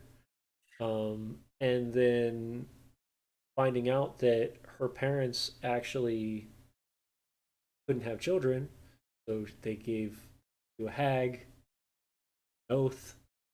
By doing so, she's now being hunted as the last person of the coven because they killed off. So they've got this overlurching night hag that's following them everywhere and it's Oh no. bugging the shit out of them. That's But they fun also though. find out that she's Hexblood now, so she has her own little twist that she That's can expect. that's Um, really cool. it was a lot of fun. But yeah, I love doing that with my. I So much I fun. I find the rigidity of the modules like you have to homebrew like you have You to do have to home like homebrew it. there's not the only ones that like and even now I'm gonna regret that I say it because like even like Lost Mines of Fandelver like I love Lost Mines of Fandelver but like I've already we're what 5 sessions in I'm already homebrewing like they've killed all the red brains they're gonna keep the place of their own. I sent them the map and they're already making edits and like hey, I want to put this here. I want to do this here. And I'm like, cool, let's do it. Like, let's figure it out. Right, yeah. Yeah. So Shadow Lantern says, how do you recommend introducing a new character that's supposed to replace a PC who died when it's a you all know each other before the adventure? Oh, So two things. One, you need to have a conversation with your players outside of the game and let them know that a new player is coming in. The well, I worst thing okay. that So you can I'm a little do confused because it says new character. So I'm wondering, is it a PC? Is is a it PC who a died PC death and the person is bringing in a new player, or is it a new character or a new player player bringing coming in a in. new character? That's the clarification because I Yeah, think if it's the first, I 100% agree with you. But if it's the second, I well, I don't really have an answer for the second one yet. But same player, different character. Okay, so basically the party all knew each other. One of them died, and now the guy who had the character or the person yeah. who had the Still character who wants to died play the game, has still so wants to play the game, so they have to make a new character. So cool, like they make a new character, but what? How do you introduce? Tie it into the plot. Like, what are they doing in that moment, or like what's something they have on their to do list that this new player could have a very similar goal for? or Would connect. be my biggest would be my biggest recommendation. um you could also tell your players like hey listen like he's got to make a new character. you know this is kind of we're building the party of like we know each other somewhat, so you can do like this weird Thor Ragnarok thing where maybe this guy is from one of the players backstories, knows them Right, somehow. The two players can collaborate and kind of build out that new kind of thread of their backstory and then have like oh I know him from work kind of thing. Because that's always cool, and then the rest of the party is like wait, who's this new guy? Do we trust him? right, Are we now having trust issues of this new party? Because that's the other thing is like in a group dynamic of like we all know each other, right. bringing in somebody from Do bringing in somebody new is always strange, and then bringing in somebody new who only has connection to maybe one of the other party now gets the rest of the party to think how do they know each other? Why are they back together now? Like, why were they separate? So there's a lot of right, questions that can come, and the answers could be super simple, as like, oh yeah, like we just like we adventured for like a week together and like got on each other's nerves a little, but like we've kind of been through that. Or it can be right. super complex of like, oh yeah, last time I saw you, you summoned a demon. Um, but Yeah. No, I think yeah. that's interesting. The only thing I would suggest, and this is just a personal preference, I think it's because I've seen it done so well in a couple of different stream art areas. Try to give that player the spotlight for the at the beginning. Try to let that player be the driving. You know, Mhm. if you guys are going in this direction, spot that player and then have that player come with the question, come with a problem. Um, and then they're not going to leave at that point. You know, you're going to see what they can do, and during that time, you can also let the player then talk out their backstory and their other connections, and maybe they do have connections to other players, or maybe they don't. Maybe they have a connection to a faction that you've heard of yet, or a group that you're investigating, or maybe there's a player, maybe there's an NPC that you've already spoken to before that they're like, oh, I worked with them or I fought with them years ago at the Battle of Blah. Whatever it is, if you let your player kind of be that spotlight to let the character drive the party, for that first episode might help your players then solidify that connection. Where Mm. if your party is driven this direction and you enter somebody into it, you're kind of like running into a wall that they're still running. Where if you stop, let the player go, okay, let's go help this person out, be on their good side, because hopefully you're playing a good campaign. If you're not, maybe they're on their bad side. know, there is that, but in Well, most cases, you're playing a morally good. and to kind of feed off that, the other thing, the one thing you want to do is you want to really look at the character, not only who, like, the backstory, or like who the new character coming in is, but what is their skill set. How can Right. you make it so that way the current party is at a Needs, deficit, is yeah, at a deficit and needs this new person to be involved, right? Because you want to make that new person feel special, you want to make them stand out, and then you want to make the party want to like them, or want to like their, at the very least, want to like the skills that they have, right? right, Because, let's be honest, it's a party. You don't always have to like the people in the party, but right. like there's that communal goal of like, we're in this together whether we like it or not sometimes. And so, it could be one of those relationships where you say, like, maybe this guy's coming in and doesn't, has a problem with other players, or they have a problem with them. But at the end of the day, they need the skill set, and they need that skill set, not just for that one objective, but once they see it and truly understand Yeah. it, they need it for the long run as well. Yeah. Okay, so Evelyn 1205 says, have you ever had players either play multiple characters at the table for story purposes? They have maybe a servant, minion, or construct that is only an NPC, not a combatant. Um, I have. Normally, it's normally a minion tape based character. Mm-hmm. Maybe they're playing their familiar specific way or their beast companion. Yeah, I tend to let players have autonomy when it comes to um aspects of their character and abilities Yeah, that aren't super prevalent, like what I would do as a DM. So, a beast ranger or a beast master ranger, right? Or Drake Warden ranger, yeah. both, for example, a wizard who, or a caster who casts find familiar. Um, Now here's you a know, question though. So if you, and this is something that is very uncommon for most games. I don't see it very often. That's why I'm saying. Uh, mhm. maybe it's not a familiar. Maybe it's an actual person. Oh, You're like on. if you have the noble and you get the little squire that follows you around. Yeah, I actually had a player that did that, and so like we had a one of my OG people, one of my like very very like first games. Oh my gosh, Bartholdi was the NPC's name. sidekicks, pets, like those Yeah, types of things. I I think it think for should be a certain, kind of a collaboration at that point. if the NPC is sentient, it almost calls for the DM to step in at least a little. Right. Like, I imagine that you can give the player a lot of the autonomy of building who this NPC is, Mhm. and the person, and how the what the personality looks like, what are some of their traits and flaws.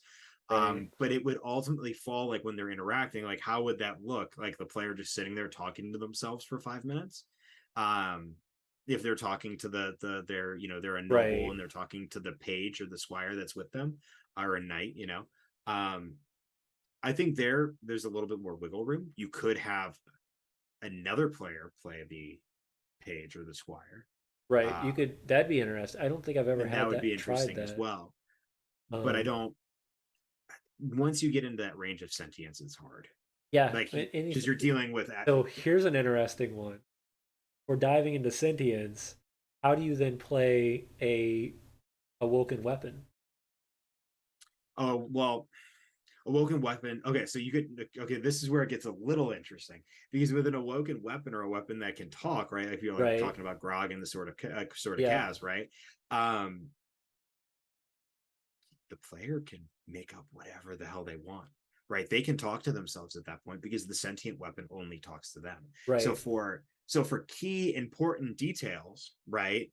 Um, that like, or key information that the sword wants to convey to the player, you step in as the DM and talk in the creepy voice. So that way the party is like, oh shit, this is what the sword sounds like. Yeah, we don't like this vibe at all. And the party is going to work against the sword at that point, right? Right. Or maybe they like, maybe it's a good sword or whatever, for whatever, right?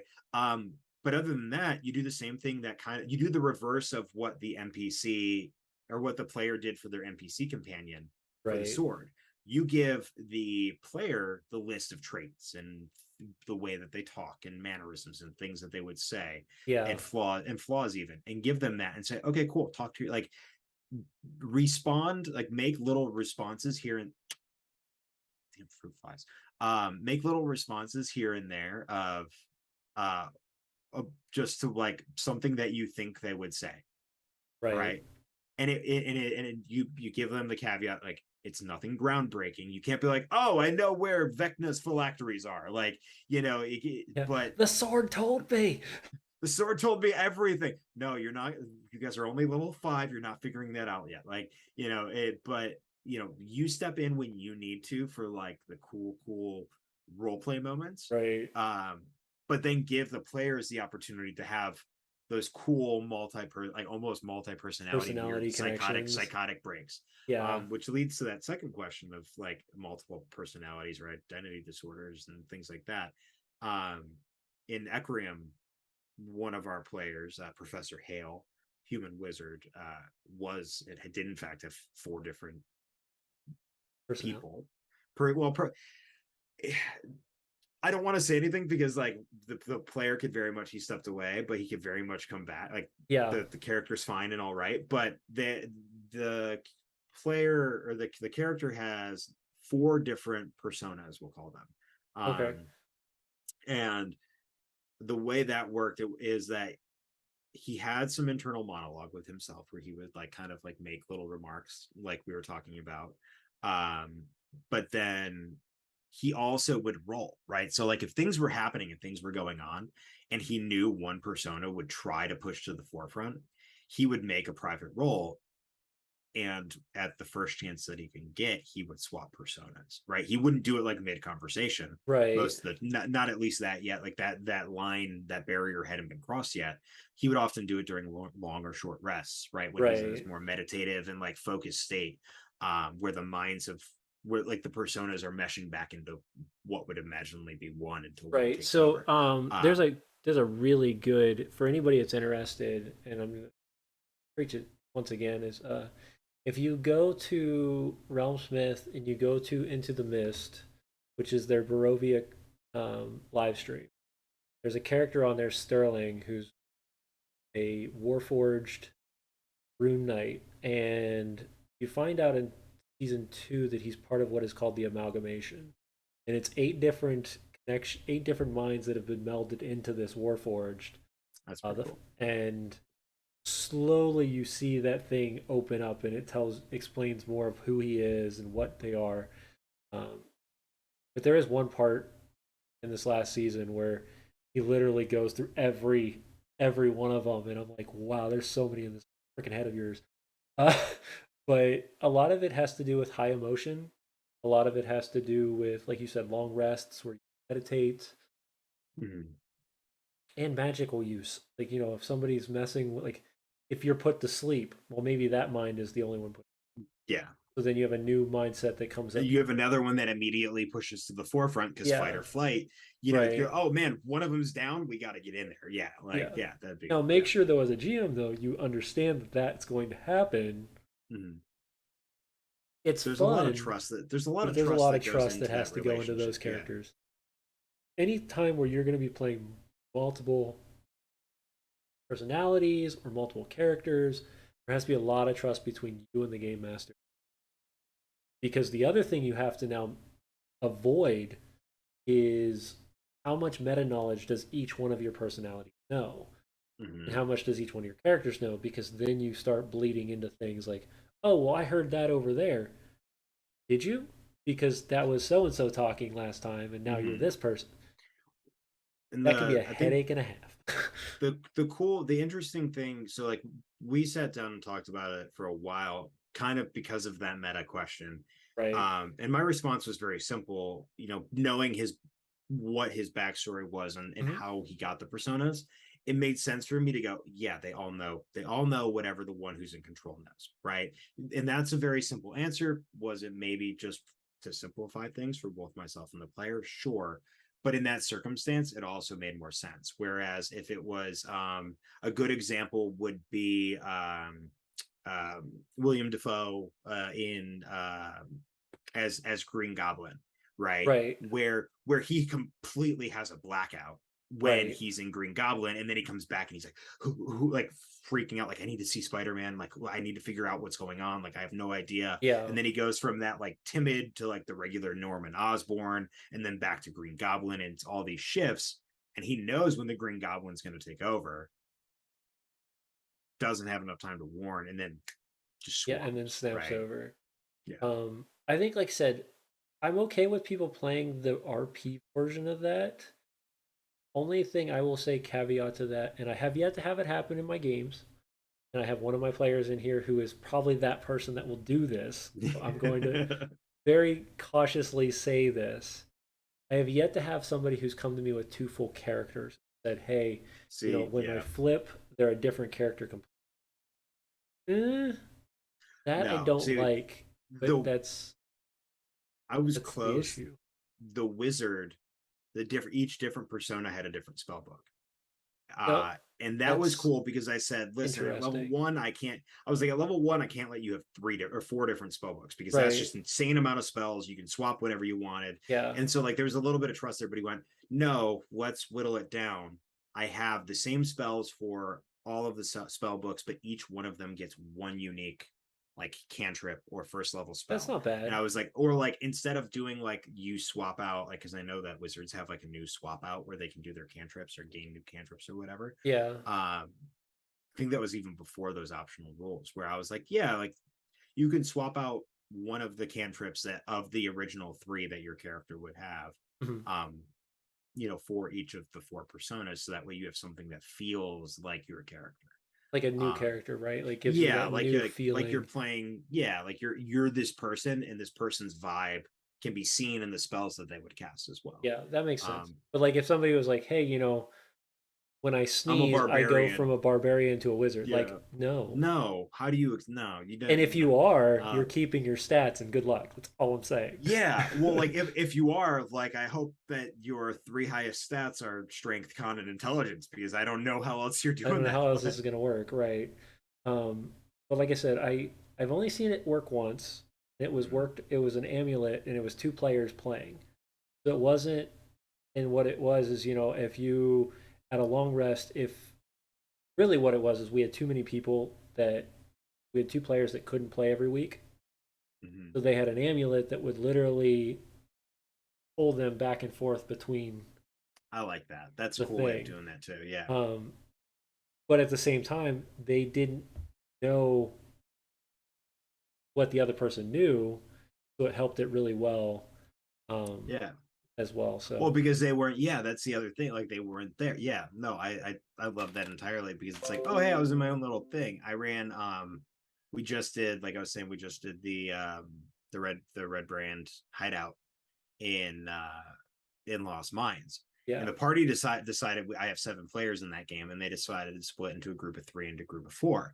And so I right. was like, cool, like 2 parties, whatever. And so the beautiful thing was I had all 7 of them there for the session because I was like, instead of doing 2 separate sessions, because I don't know if they'll ever, because you could very easily walk in either of those 2 entrances and meet Hmm. within the first 5 minutes. And so I was like, I don't know if that's going to happen, and I'll have the full party because I don't want to be like, oh, only half the party has to show up today, and then Right, they're like, oh, turn right into this room. Well, you just ran into where the other party's walking in. So right, like, yeah.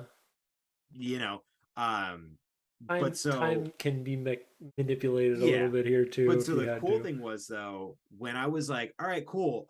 It was team sneak and team metal armor. And so I was like, all right, team sneak, you guys are up. Let's go. And it was cool to for two new or one new player and two a little bit more experienced players. Right. The new player first goes, all right, cool. Text me when we're up, or give me like text me a 5 minute warning. Text the group chat a 5 minute warning to let me know when we're up. I go, oh, like you're gonna hop off. He goes, yeah. And I was like, it was that weird like proud DM moment where I'm like, Yeah, I didn't have to say it, and he's taking his like responsibility for his own actions of like yeah, not knowing what's going on. And then the other two followed suit, like, and they were already planning on doing that anyway. But it was just like that little bit of like proud moment of like, cool. Now I don't have to worry about meta, even right. though, and the yeah. Yeah, I do that with a. We have what is called the dream in my evil Tomb of Annihilation game, where each of the players have their own pretty much patron or god that they're talking to. Mm-hmm. Where during downtime, where they're sitting around a campfire, they can either pray to the god or talk to the weapon or whatever they've got the conduit to connect to. And I literally grab their character and I drag them to a new Discord, and then I portray the god that they're trying to talk to. They Mm-hmm. have, and I tell them you have 5 minutes. That's the max you get in the dream realm at a time. And then they can ask questions or talk or ask what's the next steps or anything like that. That's really cool. And they can I only like do it that. once a day because they're taking that their Mm-hmm. day. But yeah, no, it's been a lot of fun. Now that party, I don't think I'd ever be able to recreate because they're all evil, all playing evil characters, but they work well together. No sense. Um, and they're all hating each other at the moment at the same time, but their in characters are hating each other. Their players are having just a I blast like, out well, I haven't, yeah. because like one character's God has told them like if you want this weapon to get more powerful, I need a pure soul, and it's like the guardian of another character, and it was I That's kill this awesome. character, then I can get this power, and I was like But I don't maybe want to, but I don't want to, but like I have this new friend and he's also evil, but like I yeah need to, like, yeah, yeah. So that's really fun. yeah, we've had a good time. Hey, do we have any final questions? We're already hitting past our 10:30 Yeah, mark. we're killing it. Look at We that. are. Thanks everybody for coming and hanging out. The chat has been on fire with some of these questions. I love it. This is what I'm excited about. Yeah, there've been some good questions. I There have been don't like, some. and that's the thing. I don't get it. I don't get or see a lot of those questions.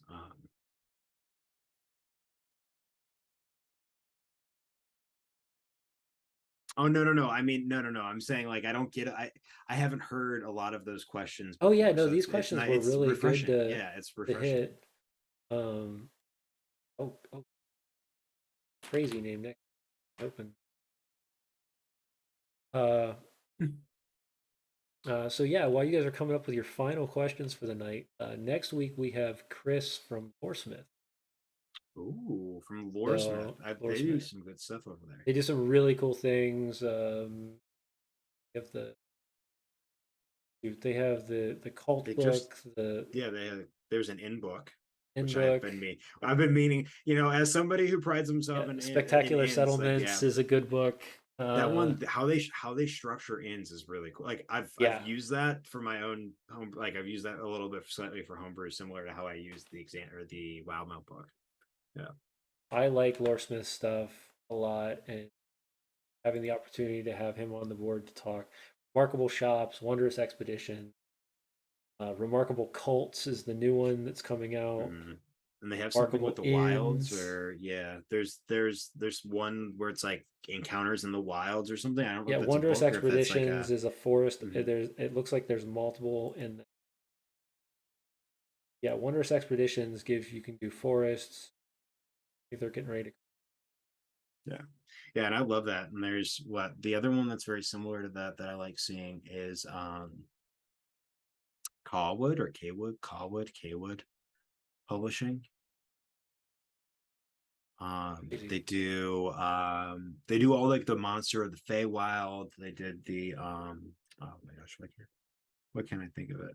Monsters of Um that's Feyland, the one that I have that I, yeah, World of but they do a Mirror. lot of really good setting Find it. ones. They've got. I like their art style. It's a lot different than. Yeah, it's a little bit Uh, more like cartoonish almost. But still has that like cartoonish fairy tale vibe where it's not yeah, like childish cartoon, it's more of like Brothers Grimm kind of, yeah, especially no, in the, definitely. yeah.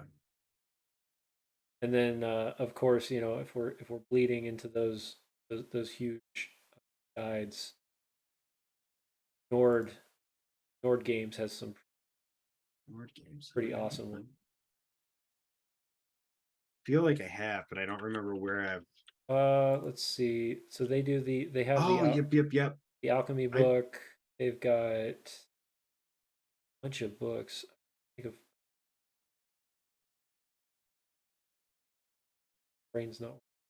Yeah, Nord Games. Yeah, Yeah, there's one out there. They do. I'm trying to think who it is. They do the traps.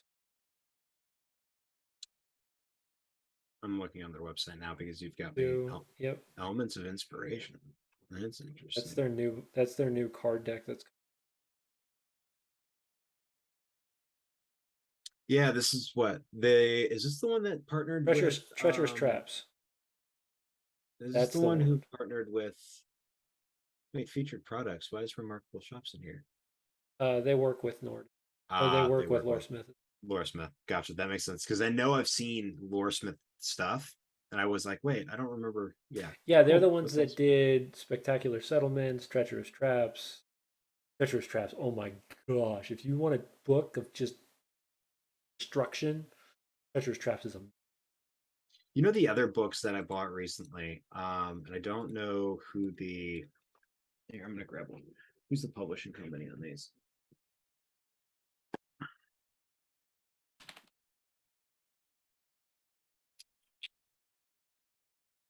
I don't know. But it's these. I don't know. Have you seen these? Oh, There's mm, three of them. There's a traps and puzzles. I There's have a that an one. I NPC. have There's an traps and NPC one, and then puzzling. there's a random encounter one. Actually, my wonderful Jeff friend. Ashworth. Yeah, Who does no, the my publishing? one of my best friends, our tech from this for all of our streams. He actually gave me the NPC one while we were at Gen Con this year. The So NPC one I got as a gift yeah, I got that one as a from, gift, and it was and I love it. Like that one is again another. I the beautiful thing about D&D nowadays is that it's very much a it's what one D&D is going to. It's very yeah, and it module. It's going to be pick and pull.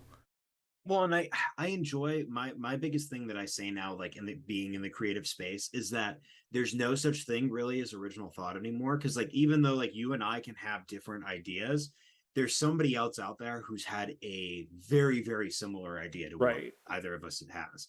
And so it's not about whether or not what we're doing is original. It's about what we're doing matters or is meaningful to us, right. right? Yeah, And so like I can see, like, I look at that NPC book and I go, wow, that's a really creative way for how I should be creating the like little pages that I do for NPCs. right. Right. And so now when I do NPCs, I model them a little bit like that, as opposed to like just putting a bunch of bullet points and then Something for big. you to check out. I have that. I You have have that. this? I have that right next to me. It's in my, I carry it. So I carry this with me. It's a little to work with me So every we day. had we had And it's Robert great. on the show 2, 3, 4 weeks ago, I think. That's about the same time I talked to him. Yeah. Yeah. So and then if you want to see Robert in action, episode 2 of Plots in Darkenhaven, his character was created and he ran with us for a Sunday night. So Have you read Session Zero? Which I'll pull from my bookshelf I've as read it. I'll pull my books from my Um, bookshelf as well, so we can both show it off. But no, I don't I have it really on me enjoyed at the it. moment. I think it's in my backpack actually that I take to work. I said it to him on stream, but it was a great reminder of all Yeah. the things I learned as a fledgling dungeon master that Hmm. like as a DM now I sometimes forget. Yeah, It's like that little bit of recall of like, I hey, read his stuff. I also have I'm gonna get yelled at for this, but I don't completely agree with it. The lazy dungeon master's way of gaming. I like his style, but at I the same haven't time, looked I too much don't into that. I think he needs to pick a different name than it's not lazy. It's focused. It's focused D&D designing. It's for an adventure, which is the thing that most people lose when they read. stuff is they're thinking that this is I'm This going to is going sit to be a down and simple I'm way of, just going to be able to run the game. Can do it that way, yeah. but what he wants you to do is he's saying there's a difference between lore building and world crafting and adventure running, where these are the things you need to focus on for the adventure of the day. These are And the these are the things things that you you do focus for the on the rest big, of the week yeah. or whatnot. I need to get something like that because like I think my biggest struggle is I go, oh man, cool, the adventure's done. I can put it off for like again, it's that kind of out of sight, out of mind. But yeah, I no, mean, I'm I've the been meaning to same look at his way. stuff. I'm the same way. I'll link it in chat on that. But that's his Amazon for the Lazy Dungeon Master. And Sly Flourish has a couple unique ones. I don't. I want to pick up his other one, his book, because or workbook, because I heard that one's really good for lore crafting, world building. Mm-hmm. But these are just tools, right? Like that's the one thing people need to remember. Yeah, All tools like to there's no add. end all be all. Yeah, So another one is this is all I do is I read when I have time. that's something I've been If you don't lacking. have this, I, you're wrong. mm-hmm. You gotta have this. Yeah, Uh, that's a great one. I started reading that, and now whenever I do an encounter, I make sure I go through and like I flip through and I find the section of what I'm going to be running. Keith And Allman is a genius when it comes to understanding math to D&D. Like, and that's all it is. the He understands the so conceptual numberism to D&D. I I read that. I read that at the start of summer, and then I started running Lost Mines, and then I went, oh shit, I remember this, and I flipped to the goblin page and I read all about the goblins, and I went, Oh, cool. And so now this party of 7, which I'm yeah. like, man, 4 goblins, how is that going to be tough? I'm like, I'm ready to whoop some butt. Like I'm Dude, like, goblins are the scariest creatures I have ever yeah, used against small parties because of that reason alone. the fact Um, that they can hit and run is huge. Like, oh yeah, yeah. hit and run. People don't realize you can use bonus actions first, that kind of thing. Mm-hmm. You bonus action, you fire You at fire advantage, you run there, yep. away, like You use the rest of your, yeah, you use your movement to run away, and boom, yeah, there you go. and Yeah, and you repeat the process. Yeah, my goodness, we're already 11. Man, I could talk like this. Hey guys, if you I want know. to have, I've never done this yet, but if you guys really liked the chat that Logan and I have had, just let me know in the chat room, and we'll invite him back shortly. I Oh yeah, really, I think what I'm going to start doing is people that want to talk like this, the people that really enjoy I the get bit of discussion. Heck, I might even pop over if I get time on a weekend where you're world crafting. Hey, come join you. Let's go world craft together. I haven't world crafted in a oh long yeah, time. yeah, that'd be fun. Yeah, But I need more people to like help focus me. Like that's oh the thing. god, I I'm love. same way. Same way. um, If but yeah, man. and for our group, if you haven't hit follow yet, please do so. And also, if you're willing to do, if you want to get some cool things, we've opened up our Patreon this couple weeks ago. I'm a little behind. I apologize. Between sporadically spreading myself thin and some personal problems that have happened. Had a family death and Gen Con, and brain has not been really there fully. We try to drop 2 maps a week, about a week and a half behind, so we should drop in a good chunk of maps. You also get placed on a thank you letter at the end of each of the episodes for Plots in Darkenhaven, and we're looking at maybe doing raffles, get certain numbers of patrons to do one-shot games with the players or with a GM kind of thing. So if that's something you guys are interested in, make sure you hop over to the Patreon. It's only Oh yeah. give your speech, man. Tell us where they Give can my find you. speech. Yep, Shit. tell them where they can find you. Love it. But yeah, no, actually, I have an ad on my screen, so I'm gonna wait till the ad's over because I don't know if they can hear us when there's an ad They running. can't hear us when the Um, ad's going. so that's good. Um, there we go. All right. Your camera's also off. Oh no, here we go. You're good. You're good. We were just talking about that. It's always fun, right?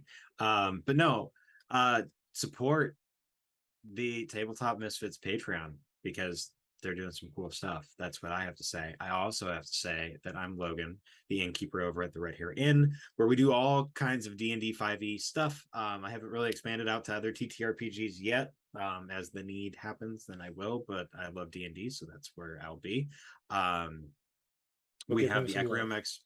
The Ecrium Expeditions is our flagship campaign, where a party of 6 players is currently in the city of Deepwell, kind of looking for some more information about some of the characters' pasts, and some surprises are in the future for one of the players as they delve deeper into this city. We also do collaborative one-shots and mini-series through Tales from the Red Hair Inn, where we have guest DMs and players come in to run games within the lands of Ecrium. And I collaborate and work with the DMs to make sure that not only they have a good understanding of the world and the lore, but also can have the freedom that they need to do their own thing because they're awesome DMs. And yeah, I sometimes homebrew. So if you homebrew or have projects that you're working on and just want somebody in the background, feel free to hop in, hang out, toss ideas around, ask questions. I'm always open to chatting. And yeah, growing Discord community too, but like who doesn't have a Discord community these days? So if you have too many, don't join. But if you want to, Have probably 100. yeah, they every time I think that I don't have a new one, I get a new one, and I'm like, Right. put it in the put in now time to make a third folder. Yep, I have my categories now. Like, Yeah, but no, yeah, feel free to hop in. We do some text-based RP. There's a lot of people who know a lot about D&D, but like what TTRPG space isn't gonna have a bunch of people who don't know a lot about everything. So yeah, come in and hang out if you want to. If not, no biggie. There's a lot of people out there, and all I hope for the Red Heron is to be a place that can be a home or a hall of rest and respite from the outside world. So if that's what you need and that's what you're looking for, come on in, take a seat, grab a pint, and let's adventure together. Because that's all the fun shit, and that's the end of my shtick. I love it. Thank So, you for having me. no, It's been an definitely. absolute pleasure. Might have to have you more often. You can come as like a side host for me. We can team up on the guest from now. We used to have 2 hosts. We're still looking for our second host, so hopefully, if you're interested, every Wednesday have Yeah. we definitely we love to chat with people, and our goal is to once again help game masters be the best that they can be in a space. We hope you'll come back, hang out with us next week as we have Loresmith. We're going to talk to them about some of their books, how they use those to enhance their games. And if you would please come hang out with us on Sunday as we launch episode 9 of Plots in Darkenhaven, our 12-week series, where yours truly will be actually playing this season for this week. Hope to Oh see yeah, everybody that's there. awesome. And until then, Tavern is. Bye, guys.